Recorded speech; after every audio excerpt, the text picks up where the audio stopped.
মৰমৰ ছাত্ৰ ছাত্ৰীসকল, তোমালোকে ভালে আছা নিশ্চয়। আজি মই তোমালোকৰ পাঠৰ এটি পাঠ বুজাবলৈ লৈছোঁ। আমি সময় কেনেকৈ নিৰূপণ কৰোঁ বাৰু? ঘড়ীয়ে নহয় জানো? সকলোৰে ঘড়ী আছে। আমি ঘড়ী চায়ে আমি কেইটা বাজিছে কি কথা এইবিলাক আমি সময় নিৰূপণ কৰোঁ। ঘড়ী নথকাৰ দিনত মানুহে কেনেকৈ সময় নিৰূপণ কৰিছিলে? এটা সময়ততো ঘড়ী নাছিল, হয়নে নহয়? আমাৰ দিনতহে এতিয়া ঘড়ী আছে, আগৰ দিনত ঘড়ী নাছিল। ঘড়ী নাথাকোঁতে মানুহে কেনেকৈ সময় নিৰূপণ কৰিছিল?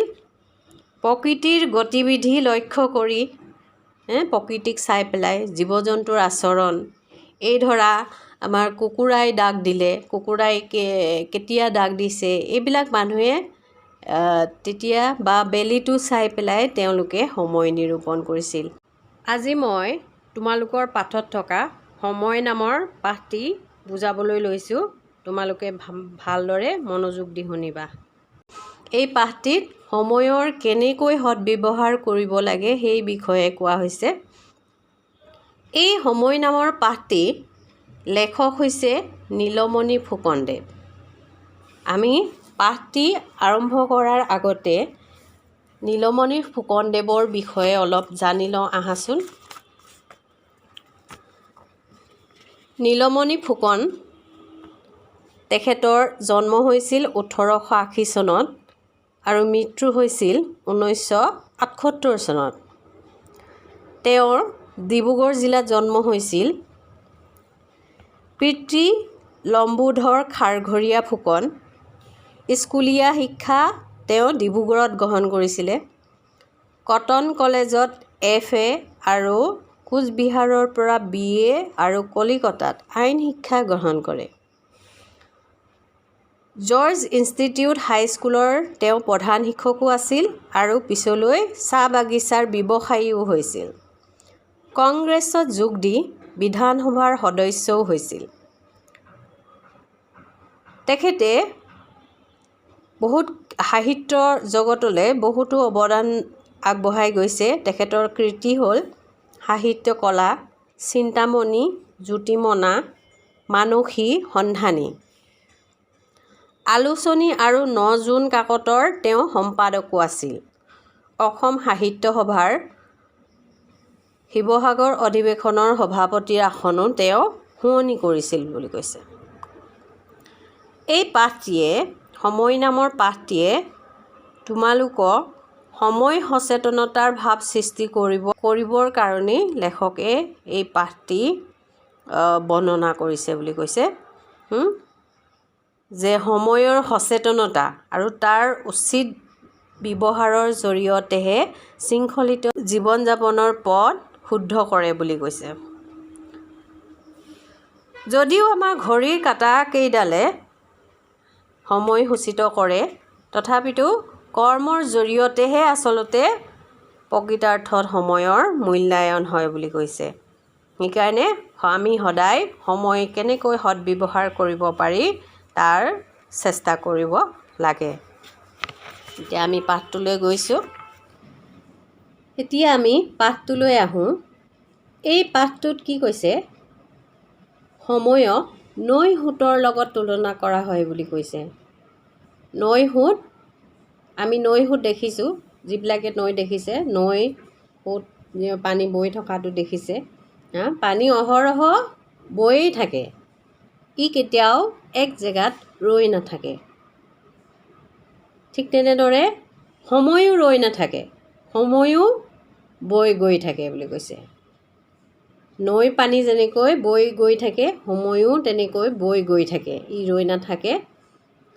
পানীটো যেনেকৈ ৰৈ নাথাকে, সময়ো তেনেকৈ ৰৈ নাথাকে বুলি কৈছে। নৈ সোঁত যাওঁতে চকুৰে দেখি, সময়ৰ সোঁত এইদৰে বৈ নাযায়। নৈ সোঁত কি হৈছে? নৈ সোঁত যেতিয়া বাগৰি যায় আমি চকুৰে দেখি থাকোঁ, কিন্তু নৈ সোঁতটো যাওঁতে কি হয়? চকুৰে আমি দেখি থাকোঁ, কিন্তু সময়ৰ সোঁতটো কিন্তু এনেদৰে বৈ নাযায় বুলি কৈছে, চকুৰে গম নাপায় বুলি কৈছে। কাৰ্যক্ষেত্ৰতহে তাৰ গম পোৱা যায় কিমানখিনি কাম কৰিলে কিমান সময়ত কিমানখিনি কাম কৰিলে সেই সময়খিনিয়েহে সেই কাৰ্যখিনিয়েহে সময় নিৰূপণ কৰে বুলি কাৰ্যক্ৰম অনুসৰি সময় ভাগ কৰা হৈছে সময়ৰ ডাঙৰ ভাগ মজলীয়া ভাগ আৰু একেবাৰে সৰু ভাগ এনেকৈ ভাগ কৰিছে সময়ৰ ডাঙৰ ভাগবিলাক কি বুলি কৈছে যুগ কল্প শতাব্দী আৰু মজলীয়া ভাগবিলাক হৈছে ঋতু বছৰ মাহ আৰু সৰু ভাগবিলাকেই হৈছে দিন ৰাতি পহৰ আৰু ভগ্নাংশবিলাক হৈছে কি দণ্ড পল অনুপল এই সময়ৰ ভাগবিলাক বিশেষ বিশেষ লক্ষণাকান্ত বুলি কৈছে লক্ষণাকান্ত বুলি কি কাৰণে কৈছে হিন্দু শাস্ত্ৰমতে কি আছে 4টা যুগ আছে বুলি কৈছে 4টা যুগৰ লক্ষণবিলাক নিৰ্ণয় কৰি থোৱা আছে তাতে কলি যুগত কল্কি অৱতাৰৰ পিছত সত্য যুগৰ প্ৰৱৰ্তন খ্ৰীষ্টানসকলৰ মতে মিলেনিয়াম বা 1000 বছৰ যীশুৰ ৰাজত্ব ইছলামৰ মতে শেষ ইমাম মেহদীৰ আগমন ইত্যাদি ঘটনাৱলীয়ে একোটা যুগৰ লক্ষণ এই যুগবিলাকৰ পৰিৱৰ্তনেই কল্পান্তৰ চাইক্লিক আদি বিভিন্ন নামত প্ৰখ্যাত অৰ্থাৎ কি হৈছে সময় সদায় বৃত্তাকাৰ গতিত ঘূৰিব লাগিছে সময় ৰৈ নাথাকে আগতে কোৱা হৈছে যে সময় কেতিয়াও ৰৈ নাথাকে বৃত্তাকাৰ গতিত ঘূৰি থাকে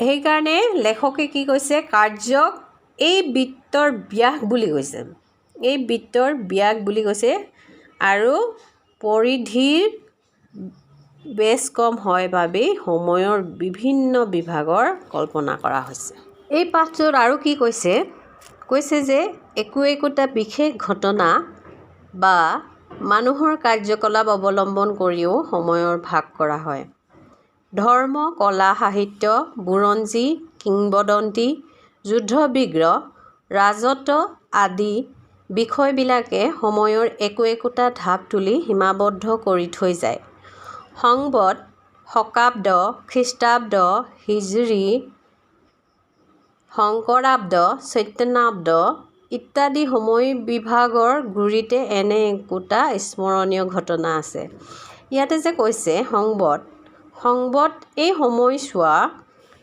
ৰজা বিক্ৰমাদিত্য ৰজাৰ দিনৰ লগত জড়িত হৈ আছে বুলি কৈছে তাতে কিছুমান স্মৰণীয় ঘটনা আছে তোমালোকক পাছত বহলাই মই বুজাই দিম শকাব্দ সকলৰ লগতে জড়িত হৈ আছে এই সময়ছোৱা খ্ৰীষ্টাব্দ তোমালোকে জানাই যীশুখ্ৰীষ্টৰ জন্মৰ সময়ৰ পৰা খ্ৰীষ্টাব্দ বুলি ধৰা হয় হিজৰী এইটো হজৰত মহম্মদৰ লগত জড়িত হৈ আছে শংকৰাব্দ আমাৰ মহাপুৰুষ শ্ৰীমন্ত শংকৰদেৱৰ লগত এই সময়খিনি জড়িত হৈ আছে চৈতন্যাব্দ চৈতন্যদেৱৰ লগতে এইখিনি সময় জড়িত হৈ আছে একোটা ঘটনা স্মৰণীয় ঘটনা আছে বুলি কৈছে আৰু এই ঘটনা বা মানুহৰ কাৰ্যকলাপৰ অৱলম্বন কৰিয়েই এই সময়খিনি ভাগ কৰা হৈছে বুলি কৈছে প্ৰকৃতি জগতৰ গতিবিধি লক্ষণ কৰি সময় নিৰূপণ কৰা হয় বুলি কৈছে আমাৰ 6টা ঋতু আছে তোমালোকে জানাই 6 গ্ৰীষ্ম বৰ্ষা শৰৎ হেমন্ত শীত আৰু বসন্ত নহয় জানো এই 6 ঋতুৰ উদ্ভৱো এই এনেকৈ সময় ভাগ কৰাতেই হৈছে বুলি কৈছে জাৰৰ দিনত কি হয় থেতুৱৰী ধৰি থেৰেঙা হৈ থকা গছৰ ডালত কুঁহিপাত ওলালেই বসন্ত ঋতুৰ আগমন ধৰিব পাৰি পদুম ফুল পাহ ৰাতিপুৱা মুকলি হৈ আৰু সন্ধিয়া জাপ গৈ সূৰ্য উদয় হোৱা আৰু অস্ত যোৱা সময়ছোৱা দেখুৱাই দিয়ে পদুম ফুলপাহ আমি দেখিছোঁ ৰাতিপুৱা ধুনীয়াকৈ মেল খাই থাকে আৰু সন্ধিয়া হোৱাৰ লগে লগে কি হয় জাপ খাই যায় বা মৰহিবলৈ ধৰে নহয় জানো ঠিক তেনেদৰে বেলি ফুল তোমালোকে দেখিছা বেলি ফুল বেলি ফুলটো কি হৈছে সূৰ্যৰ লগে লগে ঘূৰে বুলি কৈছে, সেইকাৰণে ইয়াক বেলি ঘড়ীও বুলিব পাৰি বুলি কৈছে। তোমালোকে লক্ষ্য কৰিবাচোন বেলি ফুলপাহ সূৰ্যৰ লগে লগে কেনেকৈ ঘূৰে। ঠিক তেনেদৰে কঁঠালে মুচি পেলালে, কঁঠালে যেতিয়া মুচি পেলায়, মুচি মানে এই যে ফুল ফুলাটো সেইটো ফুল ফুলা বুলি নকয়, মুচি পেলোৱা বুলি কয়। আমে মলিয়ালে, ধান পকিলে, বাঁহে গাজ মেলিলে, ঢাপত কেতেকী গোন্ধালে, একো একোটা ঋতুৰ আগমন হয় বুলি কৈছে। আগৰ দিনৰ মানুহবিলাকে এই প্ৰকৃতিক নিৰীক্ষণ কৰিয়েই কোনটো ঋতু তেওঁলোকে কৈ দিব পাৰে। তেওঁলোকৰ যিহেতু ঘড়ী নাছিল, তেওঁলোকে এই সময়বিলাক আমিও পাৰোঁ। আমিও বসন্ত আহিলে যে প্ৰকৃতিৰ কেনেকুৱাখিনি পৰিৱৰ্তন হয় আমি লক্ষ্য কৰোঁ, নহয় জানো? সুন্দৰ ধুনীয়া ধুনীয়া কোমল কোমল কুঁহিপাতবিলাক মেলে।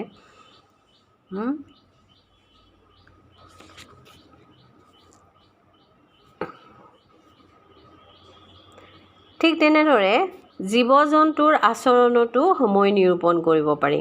জীৱ জন্তুৰ আচৰণ কেনেকৈ? কেঁকুৰা গাঁতত সোমালে, কেঁকুৰা গাঁতত থাকে নহয় জানো? কেঁকুৰা গাঁতত সোমালে, শামুকে পথাৰত দেখা দিলে, বালিমাহী চৰাই ওলালে, কুলি কেতেকীয়ে মাতিলে, মাছে কণী পাৰিলে, চৰাই কোটাক কঢ়িয়ালে, ভেকুলীয়ে তুৰ তুৰালে, একো একোটা ঋতুৰ গম পোৱা যায়। আমি জানোৱেই কুলি চৰাই কেতিয়া মাতে, নহয় জানো?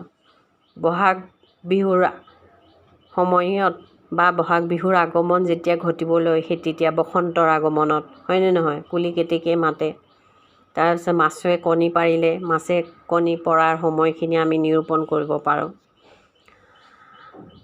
গৰুৱে চৰা ঠাইৰ পৰা ধূলি উৰাই উলটি আহোঁতে গধূলি হোৱা দেখা যায়। শিয়ালে শোৱা দি প্ৰতি পহৰৰ বাতৰি দিয়ে, ফেচুৱে জালি দি টঙিত পাৰই ৰোণ দি জনাই, পোহৰ হ'বলৈ আৰু বেছি পৰ নাই। কুকুৰাৰ ডাকত ৰাতিপুৱাল বুলি মানুহে শোৱা ধাৰি পাতি এৰিবৰ উপক্ৰম কৰে। যাৰ যাৰ ঘৰত কুকুৰা আছে, কুকুৰা পুহিছে, তেওঁলোকে গম পাব যে কেতিয়া ডাক দিয়ে। আৰু কিছুমান মানুহ আছে যে কুকুৰাই প্ৰথম ডাক দিয়াৰ সময়তে তেওঁলোকে শুই উঠে। তাৰমানে তেওঁলোকে সেইটো সময় নিৰূপণ কৰি লৈছে যে এইটো সময়তে উঠিব লাগিব। ঠিক আছে, আজিলৈ ইমানখিনিয়ে। তোমালোক নিশ্চয় বুজি পাইছা। আজিলৈ আহোঁ, ধন্যবাদ।